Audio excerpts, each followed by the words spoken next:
ഞാനുണ്ടല്ലോ സന്തോഷ് ത്രിവിക്രമൻ എന്ന് കേട്ടപ്പോൾ ഞാൻ വിചാരിച്ചു ഇത്ര യങ് ആയിട്ടുള്ള ഒരു പ്രൊഡ്യൂസറാന്ന് ഞാൻ വിചാരിച്ചില്ല. വായിച്ചേട്ടൻ ഇതിലും പോലീസായിട്ടാണല്ലോ ചെയ്യുന്നത്. ഒരുപാട് പോലീസ് വേഷങ്ങൾ ചെയ്തിട്ടുണ്ടല്ലോ. ബോംബെ എന്തുവാ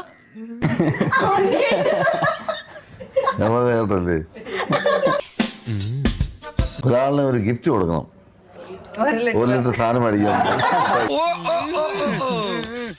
നാളെ അവധിയാ, അത് അറിയാമോ? നാളെ അവിടെ കിടന്ന് അലയും. നമ്മളെ തിന്നണായിട്ടായിരുന്നാ. പക്ഷെ എന്നാലും ഈ അടിച്ചിട്ട് എങ്ങനെ ഫിറ്റ്നസ് ഒക്കെ മെയിൻറ്റെയിൻ ചെയ്യുന്നു? പോക്കറ്റിലുണ്ടോ? കിട്ടേണ്ടതൊക്കെ കിട്ടിയല്ലോ, സമാധാനമായല്ലോ. ചോദിച്ചു പോവാ. ഞാനത് ചോദിക്കരുതായിരുന്നു.